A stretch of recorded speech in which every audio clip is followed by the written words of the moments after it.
एक सच्चा इंसान वही है जो अपने बारे में भी सोचता है और अपना अच्छा करने के बाद में दूसरों के हितार्थ भी सोचता है। नमस्कार, जय हिंद। स्वागत करता हूं आप तमाम साथियों का नवसृजन क्लासेज के ऊपर। साथियों, सभी गुरुजन अच्छा पढ़ाते हैं और किसकी क्या फिलॉसफी है, कौन कैसा पढ़ाता है, कौन कैसा समझाता है, कौन कितने शुल्क में अपना कोर्स वगैरह सेल करता है, ये सब की अपनी अपनी विचारधारा है, मनसा है। लेकिन मेरा प्रयास है समाज के अंदर कुछ ज़रूरतमंद साथियों की मदद करना जो वाकई में शिक्षा ग्रहण करना चाहते हैं लेकिन किसी भी कारणवश ग्रहण नहीं कर पाते। तो यहाँ पर नवसृजन क्लासेज पर जीके की क्लासेज मैं आज से यहाँ पर फ्री प्रारंभ कर रहा माफ़ करें, निःशुल्क रूप से जो प्रारंभ कर रहा हूँ, जो कि फर्स्ट ग्रेड हेतु भी महत्वपूर्ण है, सेकंड ग्रेड हेतु भी महत्वपूर्ण है। आप सबको टॉपिक विदित है। साथ ही साथ जो राजस्थान का कंटेंट है ये अन्य भर्ती परीक्षाओं हेतु भी बहुत महत्वपूर्ण है, अन्य भर्ती परीक्षाओं हेतु भी। तो मेरा प्रयास रहेगा द बेस्ट करवाने का। मैं ये नहीं कहता कि मैं औरों से बेहतर करवाता हूँ, लेकिन मैं इतना कह सकता हूँ कि मैं अपनी तरफ से पूरा प्रयास करूँगा आपको A to Z जानकारी देने का और बहुत ही बेहतरीन व्यवस्थित रूप से देने का।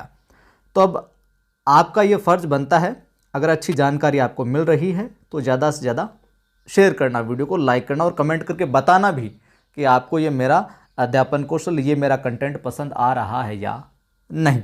चलिए रजिस्टर डाल लीजिए। जितना भी कंटेंट करवाऊँगा यहाँ पर मैं कंप्लीट करवाऊँगा, जितना भी करवाऊँगा, यकीन मान के चलिए।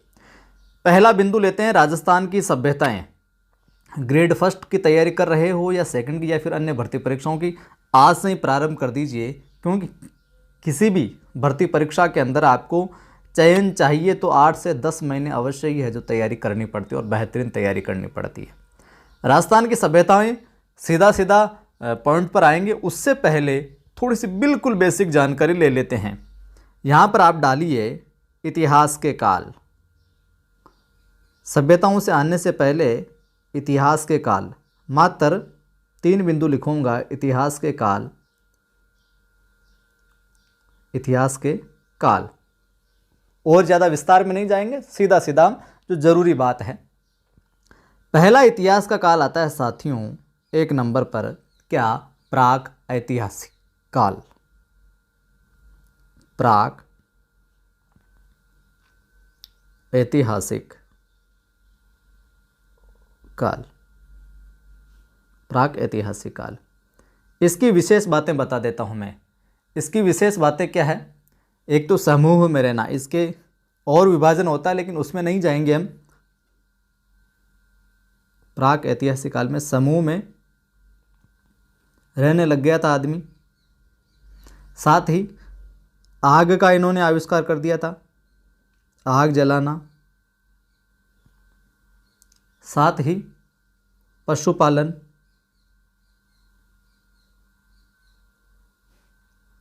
खेती करना, खेती करना, पहिए का आविष्कार, पहिए का आविष्कार। इस काल में लिखित प्रमाण नहीं मिलते हैं। यह आप विशेष तौर से एक अगली बात लिख लीजिएगा। इस काल में लिखित प्रमाण नहीं मिलते हैं। ये हो गया अपना क्या? प्राक ऐतिहासिक काल। चलिए अगला लिखिए आद्य ऐतिहासिक काल। 2 नंबर पर लिखिए आद्य ऐतिहासिक काल। इसमें क्या हो जाएगा साथियों? इसमें हो जाएगा, इसमें लिखित प्रमाण है। देखिए इत्मीनान से ध्यान से सुनते चलेंगे आप, वो धूम धड़ाका तो यहाँ पर है नहीं, बिल्कुल धैर्य के साथ में, इत्मीनान के साथ में क्लास चलती है। अगर उसी धैर्य के साथ में आप सुनते रहे, लिखते रहे तो याद हो जाएगी चीज़ें। आद्य ऐतिहासिक काल में क्या है, इसमें लिखित प्रमाण मिलते हैं हमें, इसमें लिखित प्रमाण है, इसमें लिखित प्रमाण है, परंतु अपठनीय है। प्राक ऐतिहासिक काल में तो लिखित प्रमाण भी नहीं मिलते कोई, आद्य ऐतिहासिक काल में लिखित प्रमाण मिलते हैं, परंतु क्या है, अपठनीय है, पढ़ा नहीं जा सका भाई साहब कि क्या लिखा है, अपठनीय है। लिखने के तरीके की बात करें, लिखने का तरीका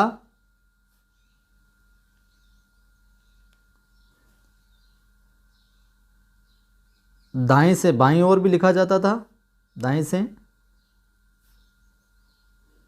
बाईं ओर, वह बाएं से दाईं ओर, बाएं से दाईं ओर या फिर दाएं ओर, बाएं से दाएं ओर, ये यहाँ पर मिलता है आद्य ऐतिहासिक काल में। ठीक है गुरुजी, समझ आ गया। तीसरा लिखिए, क्या, ऐतिहासिक काल।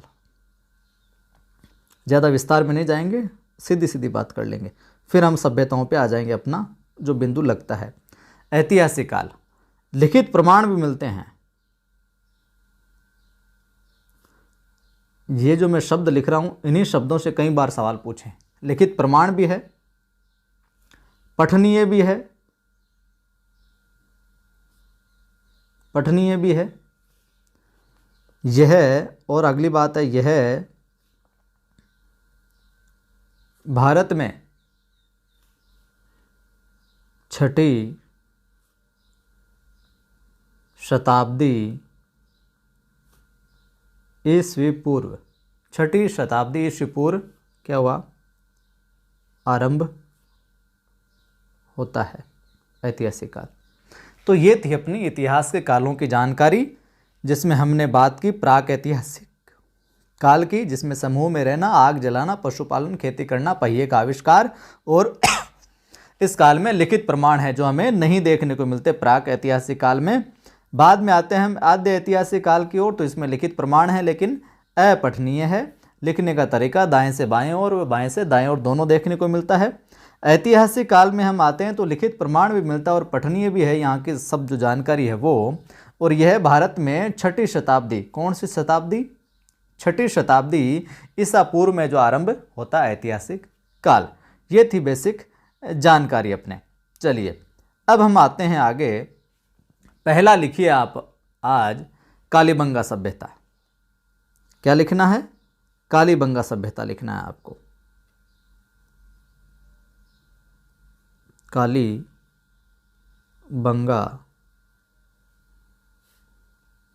सभ्यता, ये लीजिए साहब, कालीबंगा सभ्यता। कालीबंगा सभ्यता की हम बात करें, सबसे पहले तो इसके शाब्दिक अर्थ की बात करता हूं। तो इसका शाब्दिक अर्थ है काले रंग की चूड़ियां। एरो लगा के लिखते जाइएगा। इसका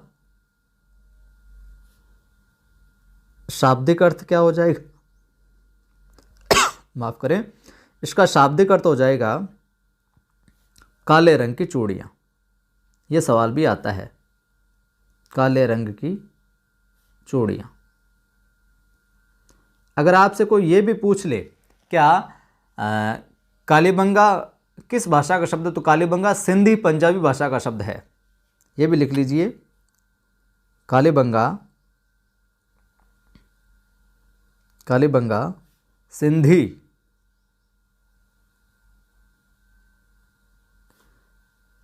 पंजाबी भाषा का शब्द है। देखिए बंधुओं, जो गंभीर है अपने चयन को लेकर, अपने तैयारी को लेकर, अपने लक्ष्य को लेकर, उनको हमारा कंटेंट अच्छा लगेगा। और जो नहीं गंभीर है, उनको लगता है कि यार मज़ा नहीं आ रहा, तो फिर मज़ा के लिए आप और जगह से पढ़ सकते हैं। मज़े के लिए हमारे यहाँ गंभीर तैयारी होती है, गंभीर तैयारी करवाई जाती है। ठीक है साहब, आगे मैं बात करूं कालीबंगा के अंदर, तो काले रंग की चूड़ियाँ हो गई, पंजाबी सिंधी पंजाबी भाषा का शब्द हो गया, और कालीबंगा सभ्यता से सिंधु घाटी सभ्यता के अवशेष प्राप्त हुए। कालीबंगा सभ्यता से, लिख लीजिए, कालीबंगा सभ्यता से एक एक चीज़ लिखवाई जाएगी आपको, और बिल्कुल जो जरूरी है, कालीबंगा सभ्यता से किसके? सिंधु घाटी, सिंधु घाटी सभ्यता के अवशेष भी मिले हैं, अवशेष भी प्राप्त होते हैं। ठीक है जी। यह सभ्यता दुर्गीकृत व अदुर्गीकृत दो भागों में फैली हुई थी। यह सभ्यता दो भागों में फैली थी, दो भागों में, दो भागों में। पहली कौन सी? दुर्गीकृत, ठीक है साहब। और दूसरी कौन सी? अदुर्गीकृत। एक तो एक सभ्यता के अंदर दुर्ग थे, एक के अंदर दुर्ग नहीं थे, सामान्य था।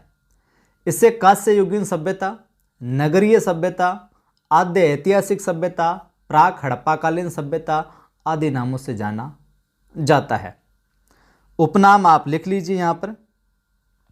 चलो इनको मिटा देता हूँ, मैं आगे लिखता हूँ, एरो मार्क करके लिख लीजिए। यह सभ्यता दो भागों में, दुर्गीकृत और अदुर्गीकृत। यहाँ पर आगे हम लिखते हैं क्या? इसे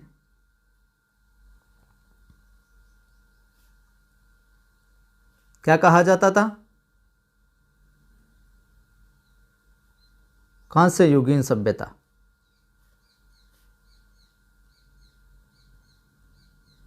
इसे क्या कहा जाता था? नगरीय सभ्यता, नगरीय सभ्यता। इसे और क्या कहा जाता था? आद्य ऐतिहासिक।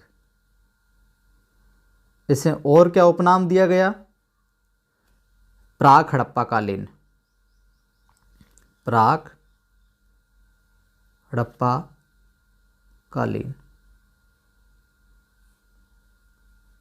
इसको और क्या नाम दिया? आगे हम थोड़ा सा अलग देखेंगे। आदि उपनामों से जाना जाता है, या आदि उपनाम है इसके। तो इसे कांस्य युगीन, नगरीय, आद्य ऐतिहासिक, प्राक हड़प्पाकालीन सभ्यता आदि नामों से जाना जाता है। और यह सभ्यता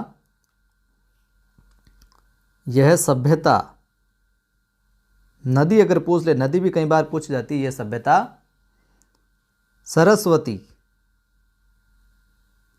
जिसका क्या नाम मिलता है? दृश्य द्वती, ये नाम भी मिलता है।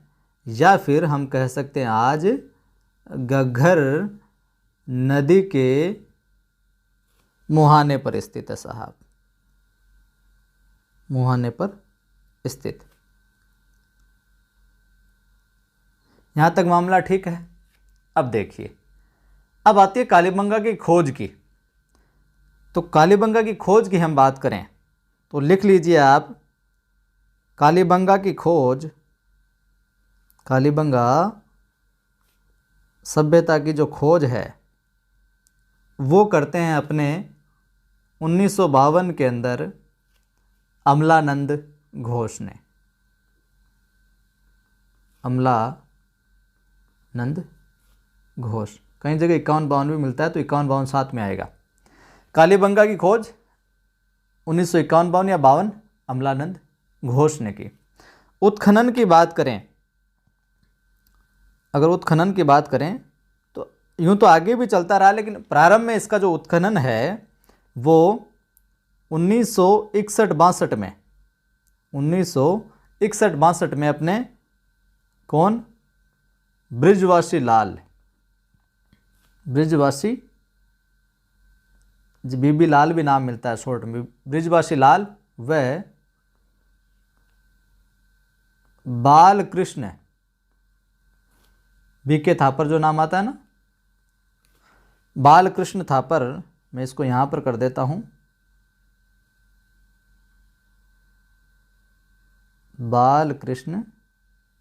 बालकृष्ण थापर को यहाँ लिख देता हूँ मैं नीचे।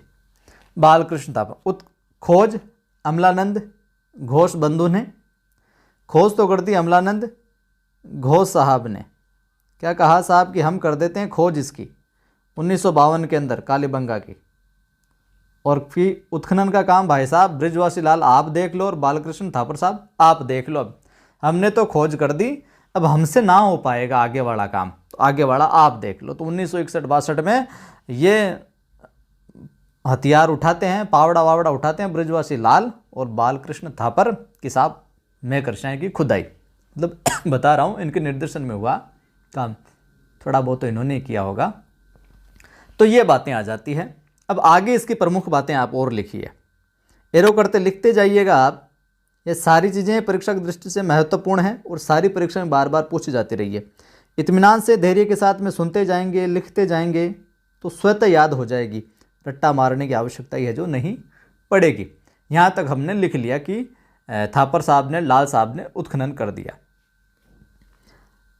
एक कथन और पूछा जाता परीक्षा में कि किसने कहा कालीबंगा को कि हड़प्पा की तीसरी राजधानी है। तो लिखिए दशरथ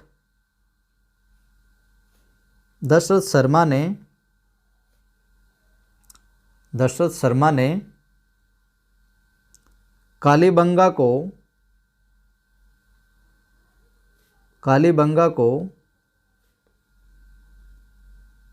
हड़प्पा की क्या कहा, तीसरी राजधानी कहा। तीसरी राजधानी कहा। शर्मा साहब कहते हैं कि जो कालीबंगा है यह हड़प्पा की क्या है, तीसरी राजधानी है। कालीबंगा हड़प्पा की कौन सी है, तीसरी राजधानी है भाई साहब। कौन कहते हैं, दशरथ शर्मा साहब। ठीक है, हम और बात करें कि इस पुरातात्विक स्थल का जो ज्ञान वो सर्वप्रथम किसको हुआ, तो प्रसिद्ध भाषा शास्त्री एलपी टेस्टोरी को हुआ था। ये भी लिख लीजिए, कई बार आता है। इस पुरातात्विक स्थल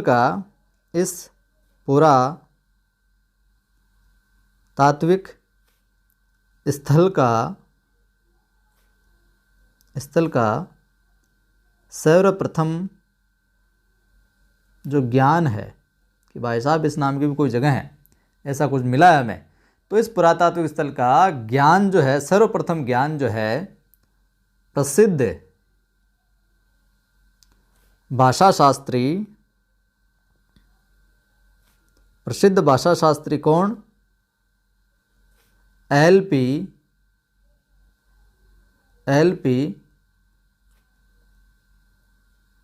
टेस्टोरी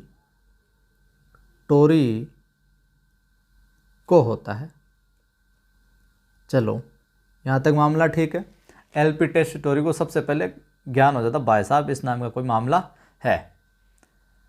हम बात करें इसमें प्राक हड़प्पाकालीन मकानों में कच्ची ईंटों के प्रयोग के कारण कालीबंगा को दीनहीन बस्ती व गरीबों की बस्ती भी कहा गया। तो हम यहाँ पर लिख लेते हैं कालीबंगा को दीनहीन बस्ती व गरीबों की बस्ती भी कहा जाता है। और कोष्टक में लिख लेंगे क्यों कहा जाता है, क्योंकि मकानों में कच्ची ईंटों के प्रयोग के कारण, प्राक हड़प्पाकालीन मकानों में। तो लिख लीजिए कालीबंगा को क्या, दीनहीन बस्ती या फिर गरीबों की बस्ती, कि गरीबों की बस्ती रही, बस्ती भी कहा जाता है। क्यों कहा जाता है, क्योंकि मकानों में कच्ची ईंटों के प्रयोग के कारण। इतना तो आप याद रख ही लोगे। हम बात करें और क्या क्या प्रमुख बातें इसकी, तो देखिए ऊपर लिख देता हूं मिटाकर इनको। कालीबंगा में अपने को क्या शल्य चिकित्सा के प्रमाण भी देखने को मिलते हैं। भाई साहब शल्य चिकित्सा भी यहाँ पर होती रही है।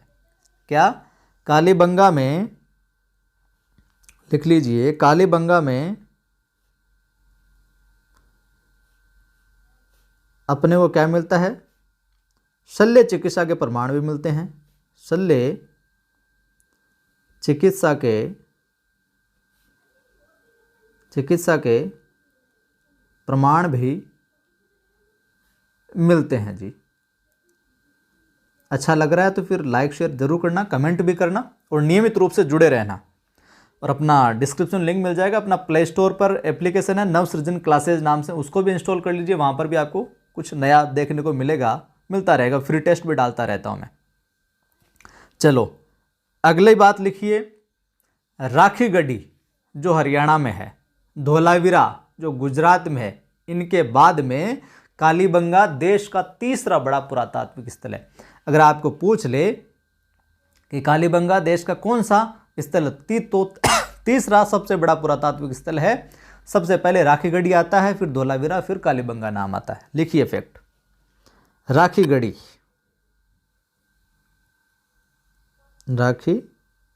राखी गढ़ी जो कहाँ, हरियाणा में पड़ता है। मैंने कहा ना जो लिखूंगा कंप्लीट लिखूंगा, हरियाणा में। वह धोलावीरा कंटेंट फ्री जरूर करवा रहा हूं, लेकिन गुणवत्ता में कोई कमी नहीं मिलेगी। धोलावीरा गुजरात के बाद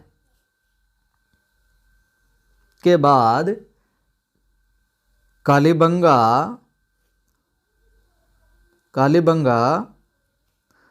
देश का कौन सा तीसरा सबसे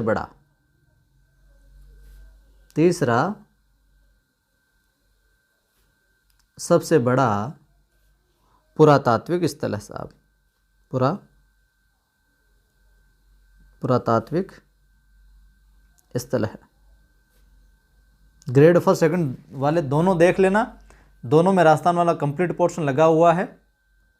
और बाकी जो भी तैयारी कर रहे हैं और भर्ती परीक्षाओं की, उनके लिए तो महत्वपूर्ण है ही ये। ठीक है बात। आगे हम बात करें इसकी, परीक्षा में ये भी कई बार पूछा जाता है, मिटा देता हूँ और एक टेबल टाइप में बना लीजिए, कालीबंगा से और क्या क्या अवशेष मिले हैं, कालीबंगा से और क्या क्या अवशेष मिले हैं। आखिर में हम लिखते हैं कालीबंगा के अंदर, कालीबंगा सभ्यता अपनी समाप्त होने वाली है। वैसे तो समाप्त हो चुकी है, लेकिन आज का जो प्रकरण है ये कालीबंगा वो समाप्त होने वाला है। परीक्षा में ये बातें पूछी जाती है क्या कि कालीबंगा से कौन कौन से अवशेष मिले हैं, कौन कौन से नहीं मिले हैं। तो इस प्रकार से ऑब्जेक्टिव सवाल बनता है यहाँ पर। तो लिखिए, यहाँ पर हैशटैग लगा के लिख लीजिए, कालीबंगा से मिले प्रमुख अवशेष। कालीबंगा से मिले प्रमुख अवशेष। अगर आपको लगता है कि थोड़ी सी स्पीड कम लग रही है आपको कि मैं धीरे पढ़ा रहा हूं, तो आप वीडियो की स्पीड बढ़ा के भी देख सकते हैं, वो आपकी इच्छा, और साथ साथ देखना चाहे तो वो भी आपकी इच्छा। कालीबंगा से मिले प्रमुख अवशेष, पहली चीज मिली है लकड़ी के नाली के अवशेष मिले हैं। यहां से लकड़ी की नाली के अवशेष,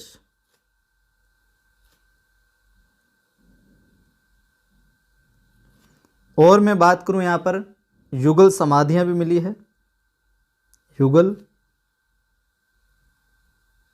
समाधि। और मैं बात करूं भूकंप के साक्ष्य भी मिले हैं, भूकंप के साक्ष्य। और हम बात करें ऊंट की अस्थियां, ऊंट की अस्थियां। और आप यहां पर लिखिए स्वास्तिक चिन्ह, यह परीक्षा में कई बार आया है, स्वास्तिक चिन्ह। हाथी दांत की कंघी,